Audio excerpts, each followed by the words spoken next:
Are you tired of overpriced groceries and limited options at the supermarket? Because I know I am. Well, try Misfit Marketplace, where every box is packed with delicious organic produce at up to 40% off retail prices. That's right. You get your fresh fruits to colorful veggies. Misfit Marketplace delivers quality ingredients straight to your door. Visit misfitmarket.com and use code POD20, that is POD20, to get 20% off your first order, and tell them that Dr. T sent you. Eat well, save money, and join the Misfit movement today. On this week's episode, well, the Mavs are down. Let's see if they can come back. Asia Wilson is balling. Doris Burke makes history.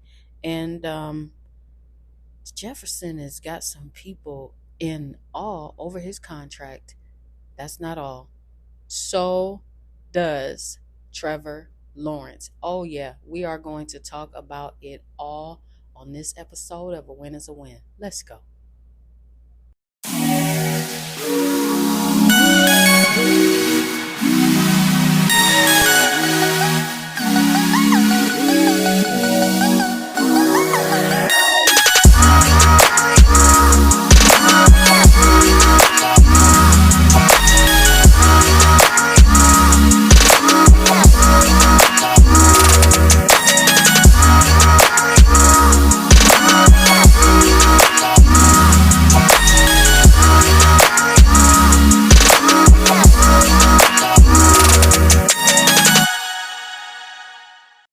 Welcome back, y'all. Welcome back. Yes, you all welcome back to A Win is a Win. So much has happened and a lot to unpack. We got NBA finals, we got contracts that's just insane.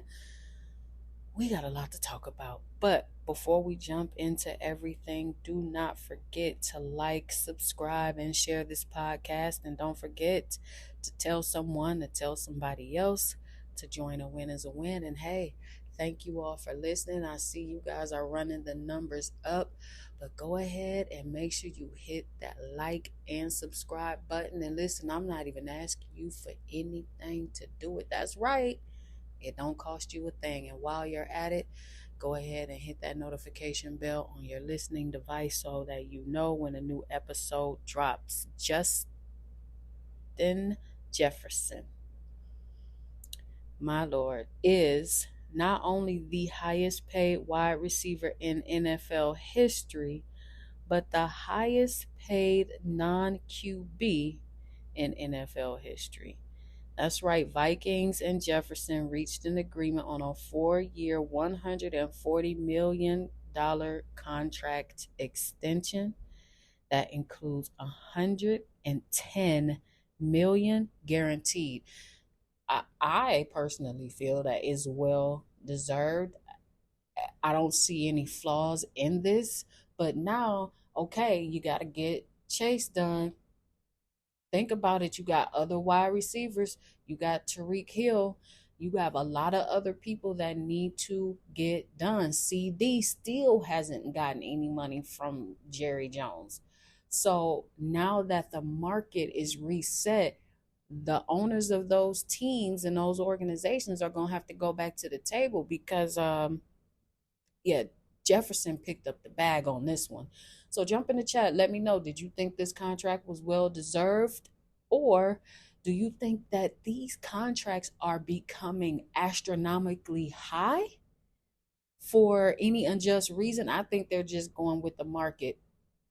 And I'll dive into a little bit more of that later on what I think. But I strongly feel that he deserved that 100%. Celtics and Mavs. Now, Mavs just didn't seem to have an answer at all for the Celtics games 1, 2, and 3. But oh boy, the Mavs came away last night with the third largest victory in a game in NBA Finals history in Game 4.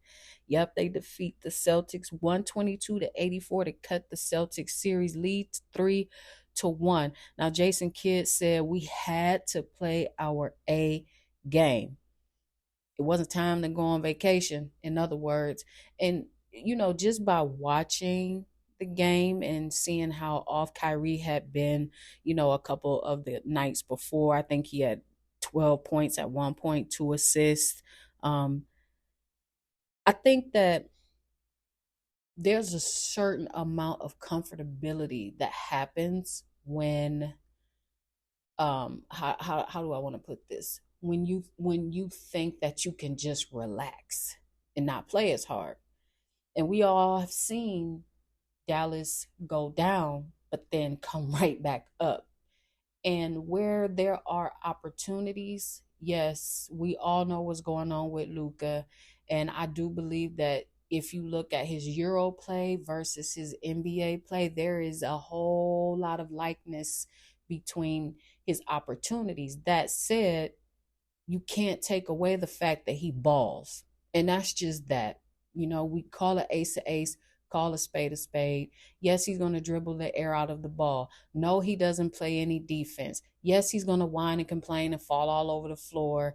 And he has blow-bys and he's so busy complaining with the refs that now you got 4-on-5 at the other end of the court. Somebody already scored and now they're on their way back. I know all of that, but he consistently score somehow, some way.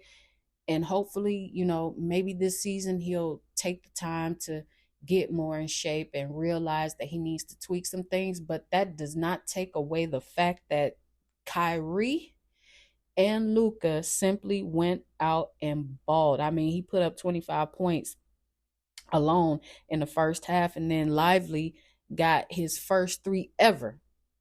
After the game, he said that was for his mother, who we all know has passed. But, I think going into Boston, the Celtics need to make a mental adjustment. 3-0 doesn't mean that you got four. You got to get to four. It's the first team to four. And you can't go in like a days ago. You can't go in cheap and think that, okay, we're just going to play minimum at best and take the chip home. No, because Dallas said, all right, okay, we woke up now. So Tatum has got to be on. Brown has got to be on. All of the major players in Boston need to go back home and say, okay, all right, let's close this out for real this time. So series is at 3-1 right now. Again, we all know that no team has ever come back down 3-0 to win a series. And I said it earlier, I didn't think it would be a total sweep, but I thought it would be a gentleman's sweep. We'll see what happens. Listen, Asia Wilson. When I tell you that this young lady is balling, listen, her groundbreaking performances has etched her name into the history books, dropping a massive 36 points, grabbing 12 rebounds, and nabbing 6 steals on average. Okay, Asia has become the first player ever to achieve 35 points, 10 rebounds, and 6 steals on a stat line. And this isn't just a career milestone for her, it's a league milestone. And to me, it's like this. Bottom line, she's balling and she deserves all of her flowers. But when you talk about the W and you talk about all of the conversation that's going on as far as the, Olympics and why Caitlin Clark didn't get selected and she's mad and you know here's the thing. Caitlin Clark hasn't said a word. She hasn't said anything out of her mouth. It's everyone else that's saying it. So the chair of the USA Selection Committee, Jen Rosati, she jumped in the chat because she wanted to kind of put to rest all of the assumptions that went behind the snub. And this is what she said. It wasn't the job of our committee to decide how many people would watch. It was our job to create the best team. Well, here's why. Unlike men's basketball, a lot of the men's players are from other countries. So they are going to play for Serbia. They may play for France. They may play for Italy, China, wherever they're from. So it's not as difficult to make the team, unlike the U.S. women's basketball team. Majority of them are ballers from the United States. They have camps, they have different tryouts that lead up to it. And when it happens in 2022, well, Caitlin wasn't able to attend that, still being in college. Mind you, this isn't about a popularity contest. This isn't about how many people we get to fill the seats because one person is there. It's about the best ballers going on the best team to represent the country in a major way. And it's kind of good that the people behind the organizations are coming out and putting the facts out there so we could calm down with all of this talk and chitter chatter and bitter batter about she's being picked on, she's being left out, this, that, and the third. Let's knock it off. Randy Gregory is suing the NFL and Broncos over fines for THC usage. Check this out. Last week, court documents revealed former Broncos defensive end Randy Gregory is suing both team and NFL over fines he received for using THC while a member of the team. Now, typically, there has to be some type of doctor's order for it. And here's what he said. Gregory claims that he was fined over 500K for using doctor prescribed THC to treat PTSD and social anxiety disorder. Now, he filed the lawsuit under the Colorado Anti Discrimination Act, alleging the NFL discriminated against his needs by continually fining him for treating his disorders by use of THC. Now, the suit was filed in Arapahoe County, Colorado District Courts earlier last week. And, you know, here's what I'll say. It's a doctor's order, but you know how the NFL is going to do. They are going to dig so far deep into this case. Why? Because they're probably going to pull some small rule that says, well, if you're on it, you can't be on the team, or if you're on it, you can't play. If there's probably going to be something to that nature to try to counter what you know he has a prescription for. Now, on his end, he has every right to be upset. He has every right to file a suit because it is a doctor's order. And I would have to think that that was presented to the NFL or the people that are in the upper office or front office of the Broncos organization prior to his use and even thereafter. So it'll be interesting to see exactly what happens. Jump in the chat. Do you think he has a case? Let me know. Doris Burke makes history. Okay. Doris Burke is officially the first woman to call any major men's championship in the United States, period. Now, who is Doris Burke? Because, some people only associate her with being an announcer for WNBA and the Knicks. Well, Burke played college for Providence, and in '99 she was inducted into their Hall of Fame. Now, her career highlights WNBA, first woman commentator for the Knicks, to even being the sideline reporter. Check this out, on 2K Sports and 2K11. You know, Doris Burke has the respect of many athletes in the NBA and even outside of that. Her knowledge of the game, she's very well spoken, she's articulate.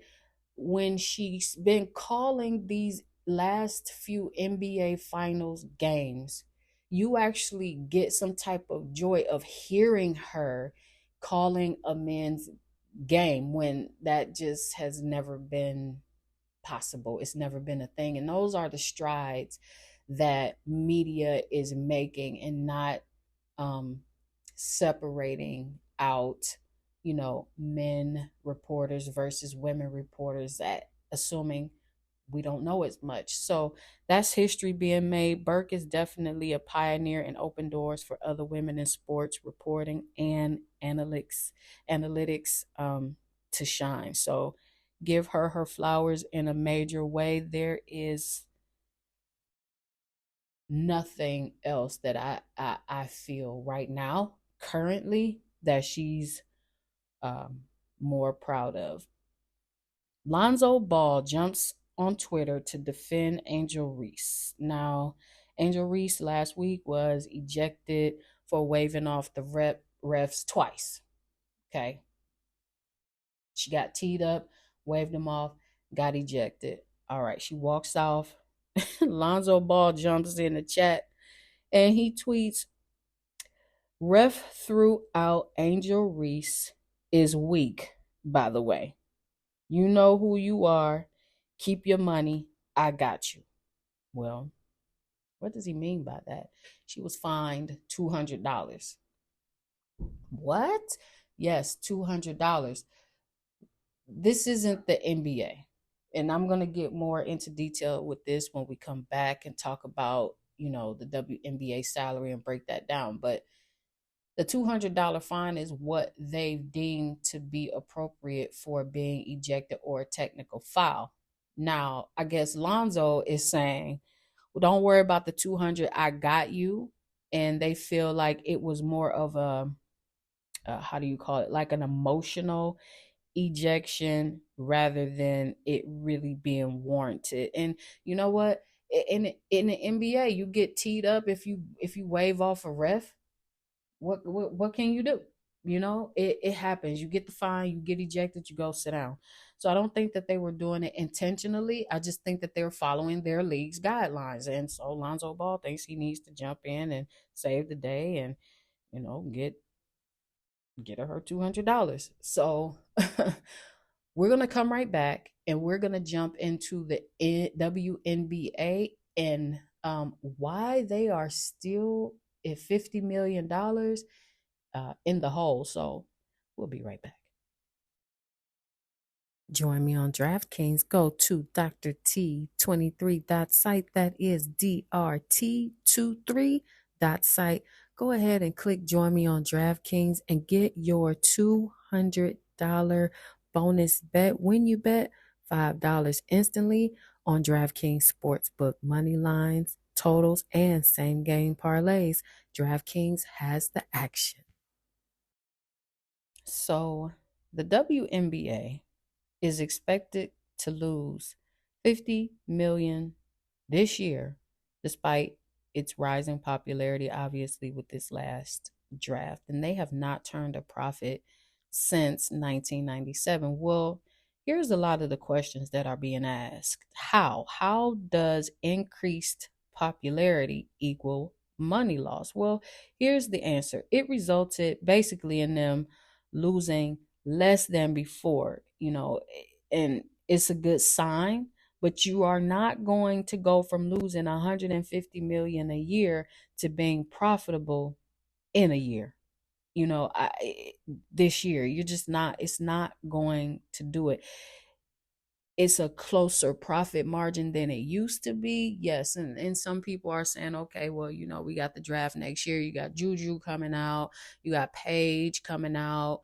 A lot of different people that will come out of that draft class as well that could potentially raise the profit margin. But here's what needs to happen though. Those arenas need to start filling up, and you have to fill up arenas based on your team and your location. For example, in Phoenix, the attendance for the games are high, but is it higher when certain other teams come in town to play? Absolutely. So what does that mean? Get the league pass. Ladies, this is our league. You need to show up. We can't sit here and talk about the men are entering the chat and they have a whole lot to say about the W when you're not even attending the W yourself. So I have mixed feelings about it. Yes, they're gonna be in the whole 50 million, but it's not 150. So they are making strides, but we need to get that viewership up. We need to get put some respect on these girls' names, okay? They are balling. They have to play defense. Where's the defense in the NBA right now? You don't see it. These girls are D'ing up. They are balling. They are playing at a high level, aggressive, intense. And guess what? The rookies that are here, the rookies that were drafted in this past draft class, they are seeing exactly how tough these girls play. So we have to put some respect on this league. We have to show them the same love that we are showing the NBA. And yes, not all press is good press. I understand that, but at the same time, we have to take the platform for what it is, put some shine on these young ladies so that the opportunities for that league to grow can do so. Think about it. The NBA didn't start off where it is right now. NFL, MLB, soccer, it had to start from somewhere. But in order for it to start, in order for it to continue to thrive, in order for it to continue to grow, it's not going to grow just by the players and the coaches showing up. The city has to get behind these girls. So, and the fans. So it's interesting. The fans and people online will have a whole lot to say. Are you tuning in? Are you buying a ticket to the game? Because that's what I want to know. Trevor Lawrence shook the table, the bed, the world upside down due to his contract. Now, if you don't know, he was right, the number one overall draft pick in 2021. He went to Clemson, and I think he's like 25 or 26 right now. Not quite sure. But check this out. He signed a 5-year, $275 million contract with the Jaguars. Now, here's the contract terms: 5 years, 275. Average salary, 55 mil a year. Signing bonus right now, 37.5 million. Guaranteed due at sign, 142 million. Total guaranteed, 200 million. Free agent in 2031. This has a lot of people in their feelings right now, and you gotta look. He's making Joe Burrow money right now. It hasn't touched a, a, a championship, hasn't touched a Super Bowl, has the largest amount of turnovers. Average at best. He hasn't lived up to what he was supposed to be when he was drafted. So who still needs to get done? Let's look at this. Dolphins got to go back to the table. You got Tua. Jerry has to go back to the table because definitely he's playing games with Dak. Now the here we go. We keep resetting the market, but here's my question. This is what I was alluding to earlier when it comes to all of these salary adjustments and increases. Are we actually paying these players for their performance? Or are we just giving people money because it's what is due at the market? Okay, just because she makes $20 an hour doesn't mean I'm going to pay you $20 an hour when you can't get to work on time, taking too many breaks, can't be found, etc., etc. You're doing the minimum at best. Out, and this employee is outperforming you. So I'm going to match what you guys are doing because the market says so. I don't understand that. The NFL has long money. I get it. But let's look at this. What's going to happen 5, 10, 20 years down the road? They're going to be making $1 billion? Make it make sense. Make it make sense. And then again, there's two things can be true. Where I think all of the other things I just said is true, the other part is I feel that they are paying him because they want him to be the franchise quarterback. Give him his money so he can stay. This is our answer. This is how we feel about him. So we're gonna pay him because we want him to be our franchise. I get that too. And that could very well be a possibility as to why that contract is so large. But at the same time, I still struggle because Trevor Lawrence, no, nobody. Mm-mm. I don't understand the notion when negotiations are being discussed. Maybe it's not for me to understand, but I will say this. There are some people right now that I have to go back to the table, that I have to sit down and say to themselves, okay, we got to look at this a little differently. Because Tua definitely wants his money. And we all know the debacle and the circus that goes on with Jerry Jones every year and then blah, blah, blah, blah, blah with the Cowboys and Dak. So we shall see. The Lakers and they're gonna get I'm gonna save a bigger portion for them for the Gone Now segment because I am sick up to my neck, ears, nose, throat with the Lakers. Now the Lakers were targeting Dan Hurley to become the franchise's next QB and preparing a massive long-term contract. Um, but as you know, he decided to back off of it.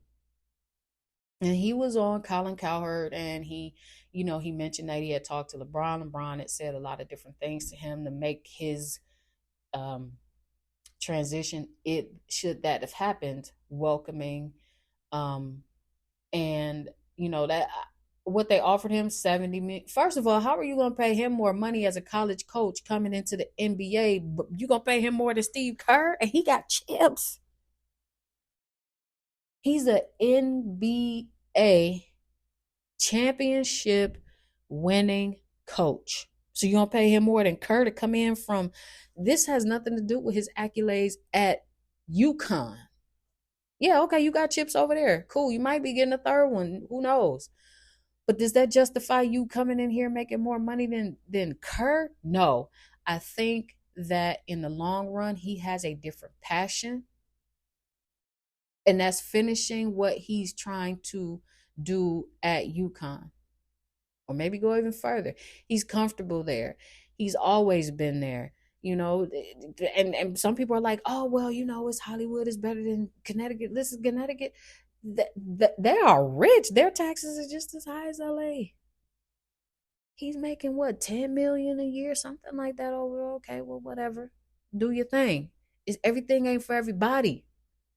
And then who wants to get into this Hollywood dramatic show that is the LA Lakers? No one wants to do that Hollywood drama.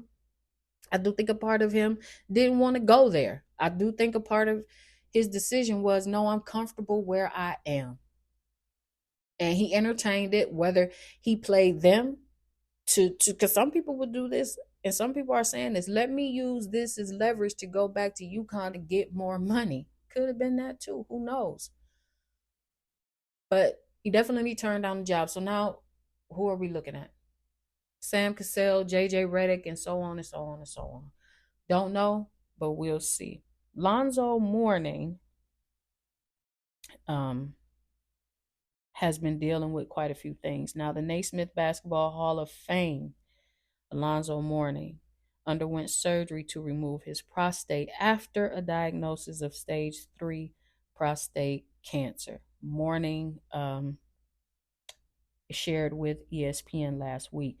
Now, additional testing reveals cancer did not spread, and he is now considered to be cancer-free.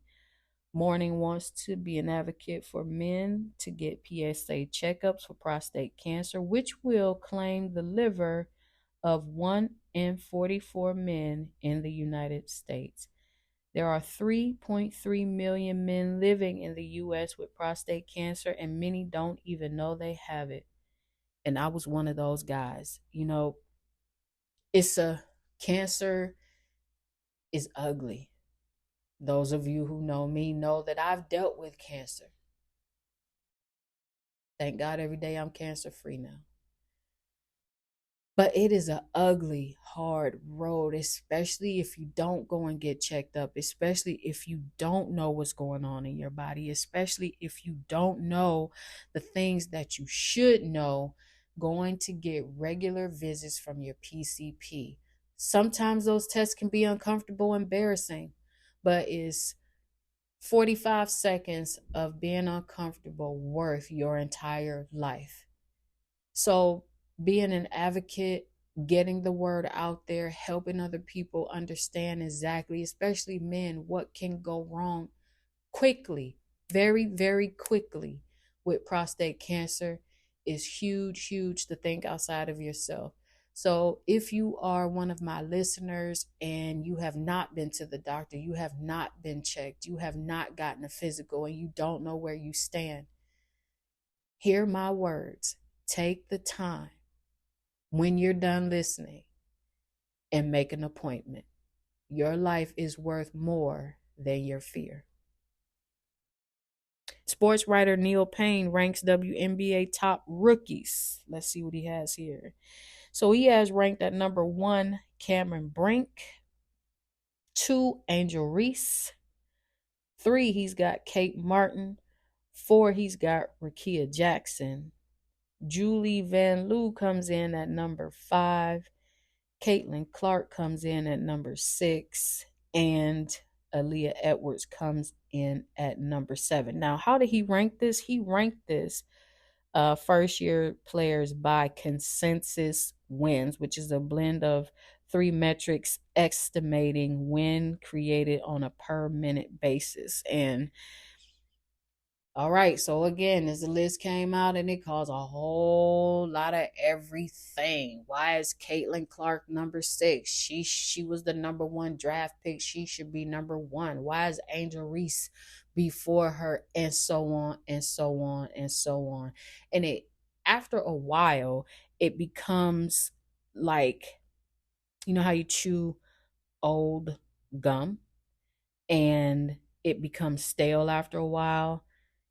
It's just like watching paint dry at this point, listening to people complain about Caitlin Clark and why she's not number 1 on this and why she wasn't picked for that and why is this and that way and everybody is against her. And no, these are factual data based on information gathered from NBA analytics.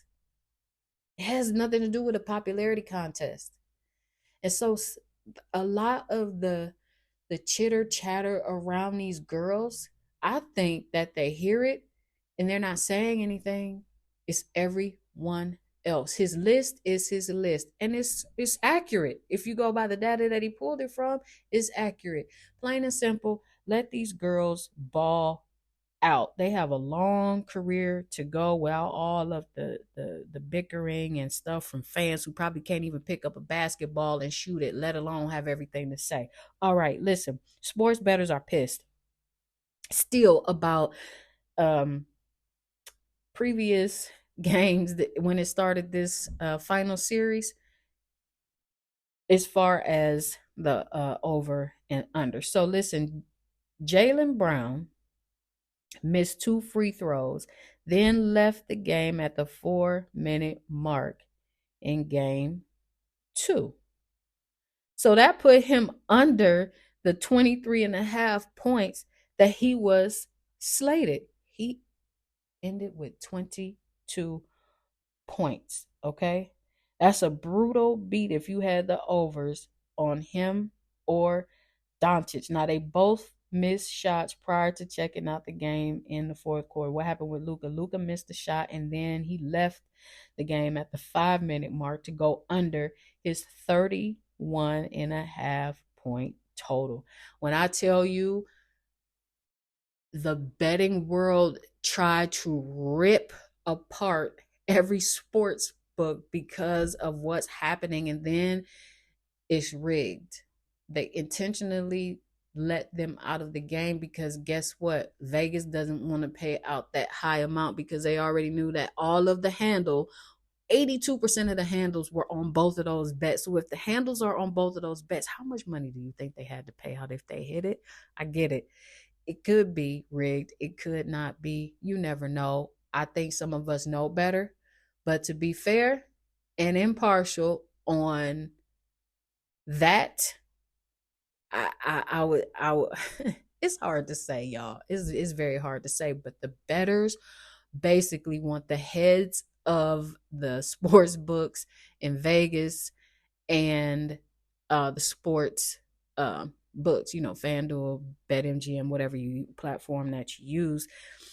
Prize Picks had so many people inquiring about more or less because, again, 82% of the handle was on more. Well, it slowed down their chat response time, their customer service response time, to over 2.5 hours. So, we'll see exactly what happens with the rest of these bets going forward in Boston when we get back to game 5. Don't know, but as of right now, those two bets still has the betting world shook. So again, lots has transpired, lots is going.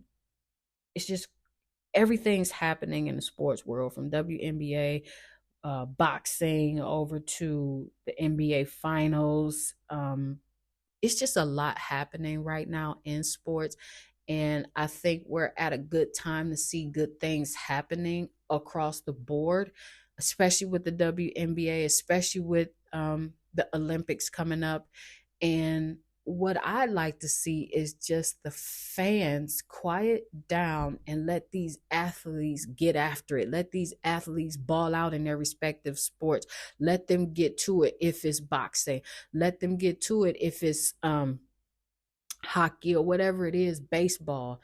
I think a lot of the stories that are being spun right now aren't coming from the athletes. And if they are, then that they have to stand on business. They have to stand on what they say and address it. But a lot of what's happening is the media and the fans. And when you insert those two things, then it's because it's causing disruption within the leagues. Let Luca do what he's going to do, and he'll fix what he needs to fix. Let these girls ball out the way that they need to ball out, and let sports simply just be that. So we're going to come back with our Gone Now segment, because I have a whole lot to say about two things. Two people are going to get it this week. So stay tuned. We'll be right back for that. Are you searching for some new NFL gear? Well, go to DrT23.site. That is DRT23.site. Click the NFL shop link there. Enter your code NFL30 to get 30% off of your purchase. Let's get back to the show. All right, gone now to Aaron Rodgers. Just gone now, gone somewhere, because you're past the point of being ridiculous. I am sick up to my neck of hearing about whatever antics he has going on now. So you decided not to go to training camp. You missed one and then decided, I'm not going to go to any of them because I don't want to be anywhere near football because I have something else going on that's more important. Oh, okay then. So what kind of example are you setting for the rest of your team? How are you building a rapport with the new people that are on your team if you somewhere up in the mountain in a cave going dark again with your ayahuascas and toads and whatever else it is you're doing to find yourself? Listen, you have not been of any asset whatsoever to the Jets.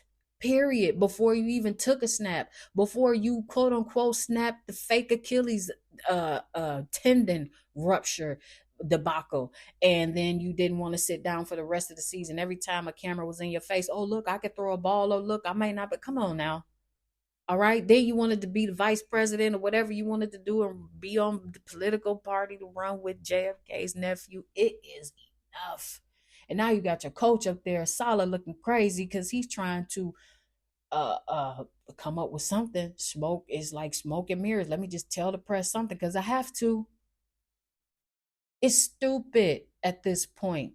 No one cares. You don't care. Okay? And if you don't care enough, then why do you think it was so much stress on your team last year? Because a lot of what was being said about the team was coming from you. A lot of what was being talked about the Jets in the media was from you. A lot of this nonsense that was centered around the New York Jets was because of your frog face looking behind. Knock it off. Okay. Your job as of right now, as we all know, is to be the quarterback for the New York Jets. That's it. So if you can't do that and you want to go play around in the cave with all of your crystals and all of that kind of stuff, then do that and shut up. But don't leave your team hanging like that. Come on now. So, yeah, go on, Aaron. Go on now. Wherever you are, stay there for the 6 days. But go on, because I'm tired of listening to you. I'm tired of listening about you. And I am also tired of the LA Lakers, Genie Bus, the Bus family. Dr. Bus is probably turning over his grave right now, along with Jerry West. Go on now. Go on. I'm sick and tired of y'all. It's a Hollywood production of a show over there right now. Yes, it is. Yes, it is. Everyone is, who's going to be the next Lakers coach? Who's going to do this? Dan Hurley, JJ Redick, Sam Cassell. You got rid of Frank Vogel. He got you a chip in a little fake bubble. All right, cool. You get rid of him. Then you bring in D Ham, and he's basically running plays like he's playing Etch a Sketch on the tablet. I don't know. Just get the ball. Oh, well, I think we just have to rebound fast. Come on now. You went from that to you fire him. You have no answers. Every other week, y'all in the news.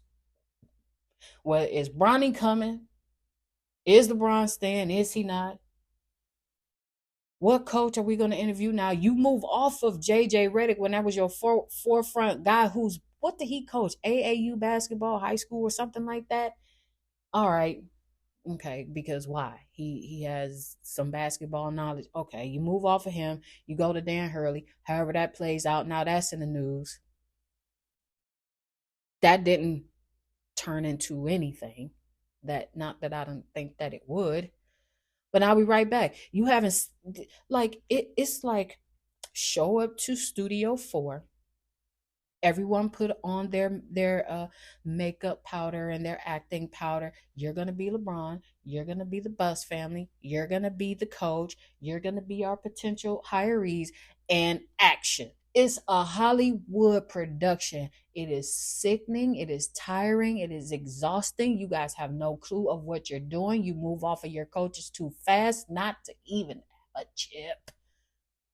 Not to even have a chip. And y'all got this much conversation going on. It's a Hollywood show. That is all it is. And everybody wants to talk about something. How, first of all, how are you not even gonna have a coach and it's getting ready to be draft time? So we going into a draft room? You going to the draft room with no coach? Jeannie Buss, y'all have no idea what you're doing. Instead of sitting on the sidelines trying to put your leg across LeBron, laughing it up and kikiing and putting your hand all over his chest and whatever you was doing that got him on le punishment last couple months. You should have been trying to figure out how to handle business the right way, because historically, since Dr. Buss has been gone, it has been a catastrophic hot mess. Gone now, Lakers. Gone now. I'm sick and tired of hearing about y'all. Enough is enough. That's going to do it for this episode, y'all. I hope you enjoyed it. Don't forget to like, subscribe, and share this podcast. And listen, go ahead and like it and subscribe. It's not too much of a deep relationship, but it is a commitment. I'm not even charging you to do it. And hit that notification bell so that you know when we are live with another episode. And don't forget to catch us on Apple Podcasts, Spotify, and iHeartRadio. Peace.